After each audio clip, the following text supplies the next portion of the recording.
Convido os irmãos a abrir a palavra, aproveitar que estão em pé. Salmo 126 é um salmo bem curto, então dá para nós lermos em pé, sem necessidade de sentarmos.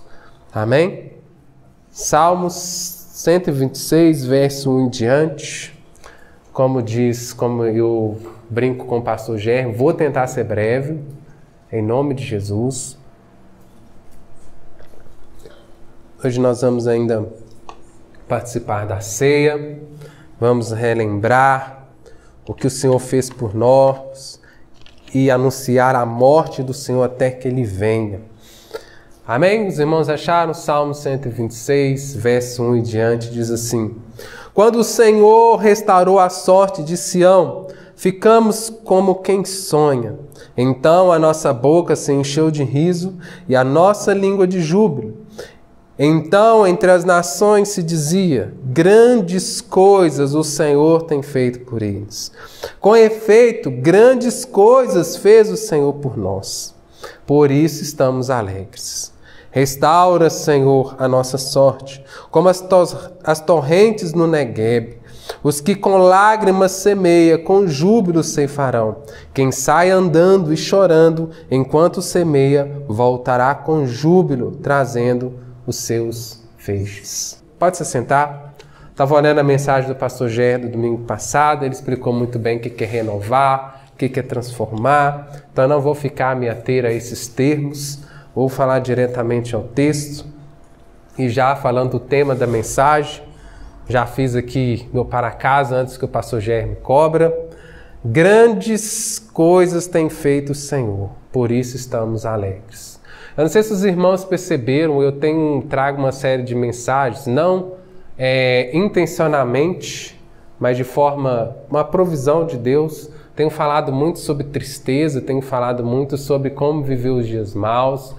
E realmente isso é muito e é preciso, porque às vezes a gente sente as preocupações, a gente sente a empatia, e a empatia você se coloca no lugar daquilo que o irmão está passando, a dificuldade que o irmão está passando. Nós vemos muitas pessoas enfermas, pessoas que têm parentes enfermos, pessoas passando dificuldades financeiras, pessoas enfrentando alguma doença, pessoas enfrentando algum problema familiar. E o Senhor tem me incomodado em relação a isso. E o que a palavra de Deus diz que nesses termos, nesses tempos, a palavra sempre nos convoca a sermos alegres. Mas é uma coisa muito difícil se nós não vivermos pela fé. Se nós vivermos por aquilo que nós vemos, nós vamos ter uma grande dificuldade. Eu já falei em outras situações que nós devemos pregar para nós mesmos, devemos falar o Evangelho para nós mesmos. Eu falei na quarta-feira, conversando com a Fabiane, e eu não tenho vergonha de dizer isso, alguns pastores têm vergonha de dizer, passei por uma semana assim, um pouco difícil, aquela semana que você fica um pouco reflexivo demais, um pouco triste, por causa do cansaço, por causa das adversidades que você passa em todos os dias, em todos os tempos, mas tem algumas semanas que a gente parece que fica mais fraco. E graças a Deus, porque a palavra de Deus que é da nossa fraqueza que o poder de Deus se aperfeiçoa. E eu pregando para mim mesmo, eu falando, eu lendo, às vezes conversando, com a Fabiane, e vai assim saindo aquela transformação. Aí eu vim no culto na quarta-feira, e no culto na quarta-feira, quando eu voltei para casa, já não tinha mais nada. Por isso que eu falo para os irmãos, o culto de oração, aquele que às vezes a gente não valoriza, aquele que às vezes que vem menos pessoas, é um culto que você não vê nada de especial, como você pode também não ver nada de especial aqui nesse domingo, nesse dia de hoje. Quando eu falo especial, é um milagre, um sinal, algo assim que o pastor pegou a água ali, orou e a água transformou e curou, o pastor orou, o irmão caiu. Às vezes você não vê isso, mas o Evangelho que é pregado, o Espírito Santo traz uma transformação dentro de você, te renova, te dá uma força que excede todo o entendimento. E é sobre isso que eu quero falar essa noite.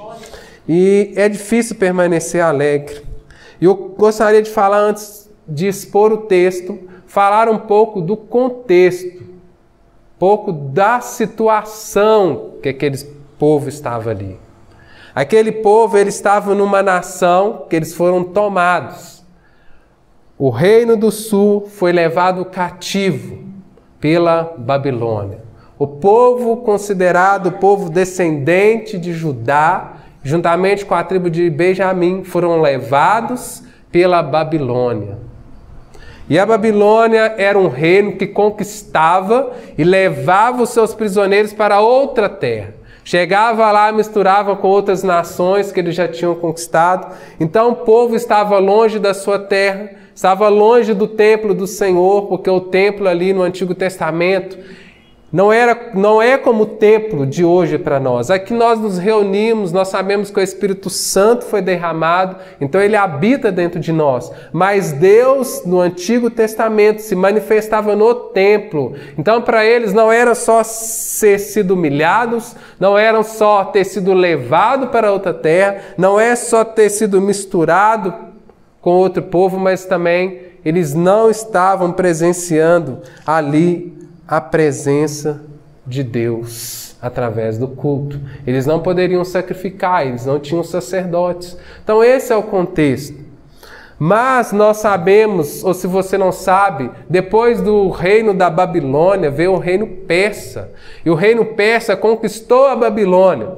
E nesse reino persa, o Senhor fez que o rei fosse favorável a nação de Israel, permitiu que eles voltassem para a sua terra, permitiu que eles reconstruíssem o templo. Se você ler o livro de Esdras, de Neemias, você vai ver essa história. Que está lá o copeiro diante do rei, chora, jejuando, e o rei pergunta por que ele está triste. O rei permite, não só permite que ele volte, mas também dá segurança para eles, porque as estradas tinha criminosos, correriam riscos de vida, e também dá uma soma de dinheiro para que eles pudessem reconstruir. E eles ficaram alegres, ficaram como os que sonham, ficaram rindo à toa. Esse é o que aconteceu ali. Mas só que chegando lá, nós vimos que ele não foi um conto de fadas, não foi tudo maravilha. Chegando em Jerusalém, eles viram os muros destruídos, cheios de lugares onde o inimigo podia passar. Não só isso, eles encontraram os samaritanos. Os samaritanos queriam ajudar e o povo de Judá, o povo de Israel não permitiu.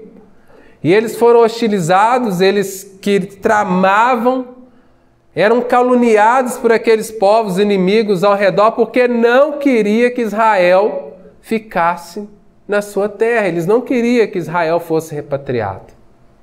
Então eles começaram a inventar calúnias, eles começaram a tramar a morte, eles começaram a querer atacar Israel, e a palavra de Deus vai falar lá em Neemias que eles tinham que reconstruir os muros e outros ficavam de vigia. Neemias chega a dizer: lutai pelos seus filhos, pelas suas mulheres. Eles não eram um povo que estava ali para guerrear, mas eles tinham que guerrear, tampar as brechas para que o inimigo não entrasse. E não só isso, eles não tinham seu rei, eles não tinham seus recursos financeiros. Eles respondiam ainda ao rei Ciro, mesmo que o rei Ciro fosse favorável a eles. Eles tinham que pagar tributos, eles tinham que dar um relatório para o rei. Então, quando fala esse Salmo aqui, ele é dividido em duas partes. A primeira parte é a parte alegre, que eles saem alegre, o povo começou a olhar grandes coisas o Senhor fez por vocês. E a segunda parte aqui vai falar de quando eles chegam lá e eles começam a restaurar a nossa sorte, o Senhor, já olhando para o futuro. Então aqui está falando do que o Senhor já fez e o que o Senhor vai fazer. E na nossa vida muitas vezes é assim. Às vezes Deus nos abençoa, Deus nos salva, a gente fica alegre, mas no decorrer da caminhada, no percurso, a gente começa a ver as dificuldades, começa a se entristecer, começa a ficar deprimido, e a gente pergunta: Senhor, eu achei que ia ser tudo maravilha agora. Como alguns pregam aí, se você vier para Jesus, Jesus vai mudar a sua vida, como se fosse só Só coisa boa. Você não vai ter mais dificuldade, Deus vai te restaurar. Não é assim. Pelo contrário, nós vemos que o Senhor nos salva, Ele nos concede a sua graça, nós entendemos o sacrifício de Jesus, mas as dificuldades vêm. Os problemas vêm, as enfermidades vêm, o tentador vem querendo nos tentar. E aquele povo também sofria naquela época as tentações de pecar contra Deus de novo, porque eles estavam ali junto com outros povos que eram idólatras. E nós também somos tentados a todos os dias quando nós estamos com pessoas que não servem ao nosso Deus. Mas nós não devemos nos afastar dessas pessoas. Nós devemos anunciar e testemunhar aquilo que o Senhor fez por nós. E Cristo, o que Ele fez por você, Ele te salvou. Ele enviou o seu único Filho, unigênito, para que todos nele crescem, não perecesse, mas ter a vida eterna. E quem é o que o Senhor colocar em suas mãos, ninguém pode arrebatar das mãos do Senhor. Aquele que o Pai trouxer, ninguém pode arrebatar das mãos do nosso Senhor Jesus. E essa é a nossa segurança. É por isso que nós devemos estar alegres. Olha, Senhor, mesmo eu falhando, mesmo eu pecando, mesmo eu vacilando, mesmo eu ficando triste, mesmo às vezes eu murmurando, eu oro ao Senhor, o Senhor intercede por mim diante do Pai, e é o Senhor que me preserva em tuas mãos, é o Senhor que garante a minha salvação. É isso que nós devemos crer. Só que quando nós estamos nesse momento de dificuldade, esse momento de tristeza, nós temos que pregar para nós mesmos, e eles pregarem: restaura, Senhor, a nossa sorte, restaura, Senhor. Nós temos que falar: restaura, Senhor, a nossa alegria, restaura a nossa fé, restaura, Senhor, a nossa motivação, restaura, Senhor, a nossa vontade de viver e de buscar ao Senhor. Olha, tem 5, tem 6, tem 7 na igreja, não tem problema. O meu parâmetro de servir a Deus é o próprio Deus e não a quantidade e não o que as pessoas querem fazer ou não no momento de adoração. Nós sempre conversamos com algumas pessoas e a pessoa: pastor, eu quero desistir, vou largar tudo, o trem não está andando, fulano está se levantando, fulano está cicrando. A gente sempre tenta conscientizar as pessoas: olha, o que você faz é para o Senhor, você tem que olhar para o Senhor e entender que esse ministério, o que você faz, você serve ao Deus vivo. Glória a Deus. Ah, pastor, mas muitos não reconhecem, muitos não me recompensam. Irmãos, faz, o Senhor te recompensa, é o Senhor que dá. Ah, estou lá no meu serviço, eu trabalho bem, eu faço hora extra, eu preencho todos os documentos necessários, eu estou na minha escala, eu não falto, mas ninguém me reconhece, eu não recebo o elogio do meu superior. Mas aquele que falta, aquele que dá atestado, aquele que faz errado, aquele que não preenche, ele está sendo ali exaltado pelo patrão. Irmãos, continua fazendo seu serviço bem feito. Se ninguém te elogiar lá, e quando te elogiar, a glória não é sua, a glória é de Deus. Te elogiar, amém, muito obrigado, glória a Deus. Glória a Deus por isso, porque eu sou instrumento do Senhor. E agora, dentro desse contexto, vocês entenderam, né? O povo saiu, ficaram alegres, o rei foi favorável, deu eles presentes, deu eles favores, aí eles saem todos alegres, como os que sonham: estou sonhando acordado, como você recebeu a bênção um dia, você está lá sonhando acordado, aí chega no lugar, você vê que não é aquilo tudo. Você vê que as dificuldades começam a acontecer. Ah, Deus me mandou... Não é para vocês não, tá, irmão? Deus mandou vocês aqui, tá? Deus me mandou lá para outro ministério, Deus me direcionou lá, a pessoa vai, acha que vai romper, como eles gostam de dizer, que vai fluir, o ministério chega lá, tem 5, tem 4 pessoas.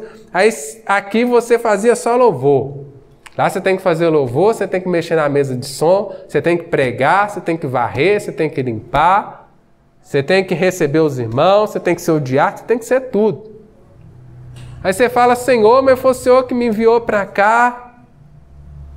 Foi o Senhor. O pastor João esteve pregando aqui no congresso de diáconos, aí falando sobre Felipe. Felipe estava pregando lá para o povo se convertendo e tudo. Aí Deus fala que Deus arrebata ele, manda lá para o meio do deserto, para ele encontrar um eunuco, uma pessoa só. Se fosse você fala, nossa, Deus, você me tira de lá, está havendo lá um grande evangelismo, Deus está agindo, gente está se convertendo, me traz aqui para explicar para uma pessoa, para batizar uma pessoa. Infelizmente, muitos hoje acreditam dessa forma. Mas os planos de Deus, a gente não consegue explicar, a não ser que Ele explique. Amém. E nem sempre Ele explica, Ele quer que você faça. Porque se explicar, você não vai entender. Porque você tem uma mente que é finita, e Deus é infinito. Então, os irmãos, agora vamos passar para o texto. No verso 1, quando fala, quando o Senhor restaurou a sorte de Sião, Sião era um monte que tinha em Jerusalém, a capital do reino do sul, onde estava o templo do Senhor. Mas Sião também, com o passar do tempo, foi ali considerado como a mesma coisa de Israel. Mesma coisa. Então, quando falou restaurou a sorte de Sião, restaurou a sorte de Israel. Ficamos como quem sonha. Então, quando eles alcançaram o favor do rei, o rei falou com eles, olha, pode ir, vocês vão restaurar, vocês vão ser repatriados, vocês vão ficar na sua terra. Eles ficaram como quem sonha, a boca deles encheram de riso, eles ficaram alegres. E quando Jesus ele nos tirou do império das trevas e nos trouxe para o reino de sua luz, nós ficamos alegres. Eu tenho certeza que se eu perguntar para os irmãos como era você quando era convertido, aí eu ouvia falar o nome de Jesus, já chorava, já glorificava, queria ir no monte, queria exaltar o Senhor, estava todos os cultos, levantava a mão, glorificava a Deus. Se a pessoa do lado não quer, você não está nem aí, você está louvando a Deus. E esse é o sentimento que eles tinham aqui, porque eles estavam voltando para a terra dele. E nós também devemos ter esse sentimento.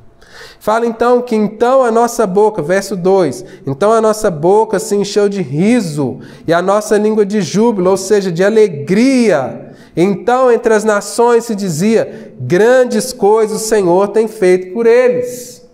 Quando eles alcançaram o favor do rei, quando o rei falou que eles poderiam ir, eles foram libertos, aqueles povos que estavam ali, que foram conquistados, que estavam no meio deles, falaram assim, nossa, grande é o Senhor desse povo, grandes coisas tem feito o Senhor por eles, porque o rei permitiu que eles voltassem. Muitos de nós também, às vezes você estava no mundo das drogas, você estava na prostituição, você estava idolatrando, você estava roubando, matando, e o Senhor alcança com a sua graça na sua vida. E aquelas pessoas veem aquela transformação e aquele favor do Rei dos Reis sobre a sua vida, a salvação, e fala, grandes coisas o Senhor tem feito por ele, porque eu conheci ele, eu conhecia ela. Olha como está transformado, olha como está restaurado pelo Senhor. E nós falamos, assim como eles falaram, com efeito, grandes coisas fez o Senhor por nós, por isso estamos alegres. Traz aí na sua memória aquele povo saindo de uma terra, que eles foram levados cativos, que eles foram humilhados, que eles não tinham templo. Eles saindo com as suas malinhas, saindo ali com seus pertences, glorificando a Deus, cantando às vezes algum salmo, cantando ali uma canção, exaltando a Deus, e o povo, nossa, vocês são abençoados mesmo, Deus te abençoou, nossa, aí você não, grandes coisas o Senhor fez por nós, glória a Deus, aleluia, vai no caminho alegre, vai no caminho glorificando, aí chega em Jerusalém. Aí chega lá, destruído, os muros lá, tudo ao chão, foi botado fogo, aí eles trazem a memória do sofrimento daqueles que foram 70 anos, eu acho que foi um ou outro, que ele lembrava, mais de 70, porque eles ficaram 70 anos cativos ali na Babilônia, até alcançar o favor do rei Pérsia. Interessante, irmãos, que não foi um favor de um rei, de um homem, não. Se você ler o livro de Isaías, você vai ver que Isaías chama o Ciro, rei da Pérsia, como príncipe do Senhor. E aqui eu já gostaria de fazer uma observação para você. Ser usado por Deus não quer dizer que você é salvo. Ciro foi usado por Deus. É chamado de príncipe de Deus para permitir que o seu povo voltasse para a sua terra. Mas ele não era convertido. Há uma diferença, né? Ser usado por Deus e ser convertido. Como diz, voltamos para a mensagem. Aí eles chegaram àquele lugar destruído, aquele lugar desolado, já pensando, nossa, nós vamos ter que trabalhar, nós não temos que fazer isso. Aí eles ficaram um pouco tristes e começou a clamar ao Senhor por uma bênção futura. Eles receberam a bênção, estão ali no presente, e agora eles precisavam clamar por uma bênção futura. E ele falou, restaura, Senhor, a nossa sorte. Restaurar, faça novo. Volta o que é original, como o pastor disse aqui. Restaura, Senhor, a nossa sorte, como as torrentes no Negueb. E o que as torrentes no Negueb? Por que fala que as torrentes no Negueb? Irmãos, ali no deserto era um lugar muito seco. Tinha alguns riachos, mas era um lugar seco. Quando Deus, com a sua provisão, enviava as chuvas vinham, enchiam aqueles lagos, aqueles riachos, e inundava e vinha e trazia água para eles. Por isso que eles estão falando, olha, estamos aqui como se fosse na sequidão. Se o Senhor enviar água, aí nós podemos plantar. Aí vamos ter frutos. Aí vamos ter colheita. Por isso que eles falam, restaura como as torrentes de Negueb. Quando o Senhor enviar a chuva, vai trazer a vida. Quando o Senhor enviar a chuva, eles poderão plantar. Por isso que eles falam aqui no verso 5, diz, os que com lágrimas semeiam, com júbilo ceifarão. Porque eles tinham que semear, era na seca. Quando viesse a água, não dava para plantar mais. Já era tempo de aguar, que fala? De aguar, para crescer e dar frutos. Então, por que eles semeavam com lágrimas? Imagina você numa terra que não chove, onde o sol chega até a rachar de tanto calor, e você, o que tem, são sementes para plantar, porque eles eram um povo agricultor e pecuário, também criava gado. Então, eles precisavam plantar. A prosperidade, o recurso deles dependiam da plantação. Imagina você lá no lugar seco, lá na sua roça, onde você nasceu. Traz na sua memória a mente aí. Traz na sua memória. Você começa a julgar ali, eu usei o termo de milho, que é mais familiar, né? O pessoal gosta de plantar milho. Você começa a plantar o milho, não é na época de chuva. Ou é? Senão vamos dar um exemplo. Você começa quando você... É na época de chuva? Então eu vou mudar o exemplo. Vou ficar neles aqui. Esquece. Corta isso aí, viu, gente? Irmãos, você está lá na sua terra. Aí você vai plantar. Você não sabe quando a chuva vai vir. É uma provisão de Deus. Aí você começa a plantar, jogar a semente e começa a chorar, porque Deus, o Senhor tem que enviar a chuva. Porque se o Senhor não enviar a chuva, Senhor, nós vamos morrer de fome. Senhor, se o Senhor não enviar a chuva, não vai ter fruto, nós não vamos colher fruto. Nós precisamos da chuva. Só que aí o texto fala que os que semeiam com lágrima, esse que semeiam com fé, que semeiam crendo que a chuva vai vir, eles vão semear com júbilos, eles vão ceifar com júbilo, com alegria, porque eles vão ver a provisão de Deus, vai enviar a chuva, os rios vão ter água, vai poder germinar aquelas sementes, ela vai crescer e eles vão dar muito fruto. Por isso que fala que quem sai andando, chorando enquanto semeia, voltará com júbilo, trazendo seus feixes. Feixe é um lugar que você guarda, que você amarra. Os seus frutos são tantos que você não consegue carregar. Você tem que amarrar, você tem que arrumar um recipiente para você colocar os seus frutos. E é isso que nós temos que entender, irmãos. O Senhor fez por nós no passado, nós vamos ceiar aqui, nós vamos trazer a memória do sacrifício de Cristo na cruz do Calvário.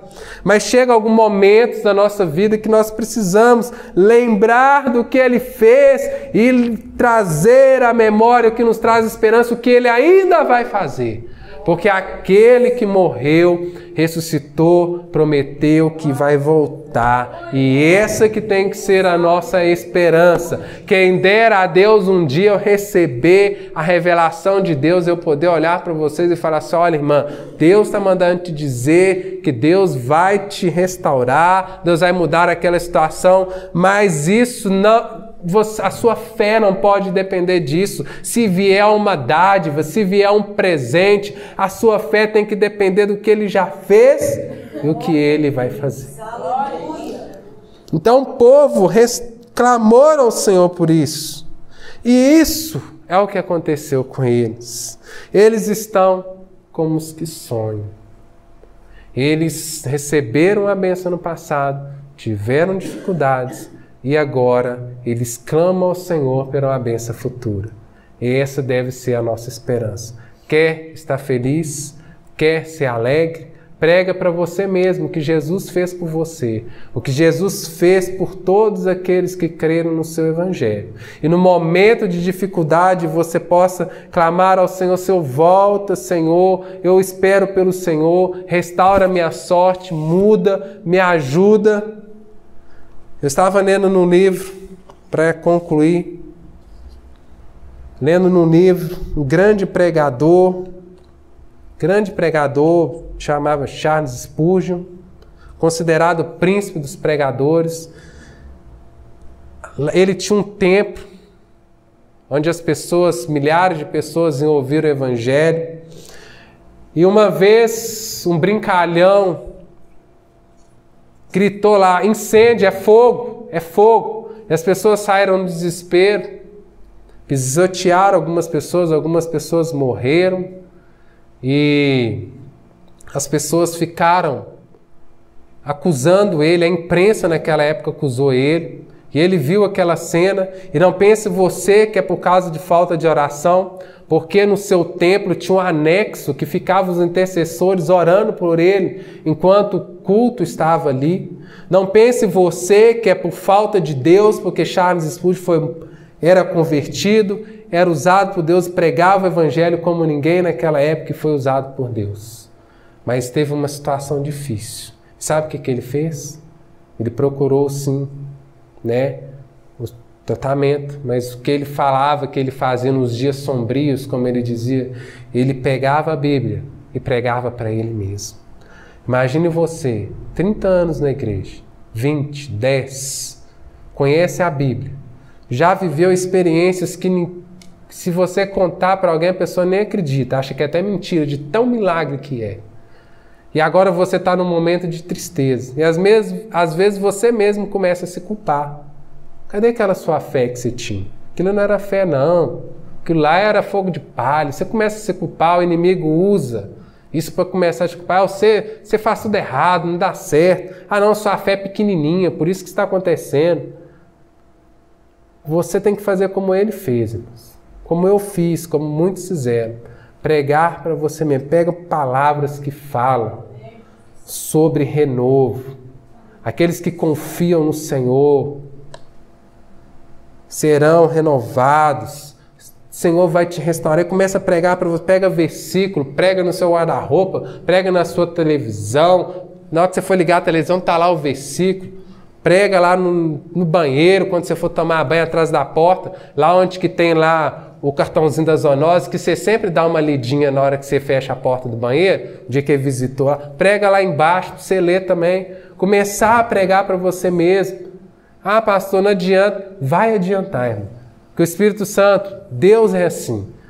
Às vezes você pode estar fazendo uma coisa que você não pode estar vendo o resultado. Mas depois ele vem como um bálsamo na sua vida, assim, transforma aquela alegria que você não sabe de onde que vem, aquele renovo, e você não consegue explicar e não vai saber porque isso é de Deus. Convido os irmãos a colocarem de pé.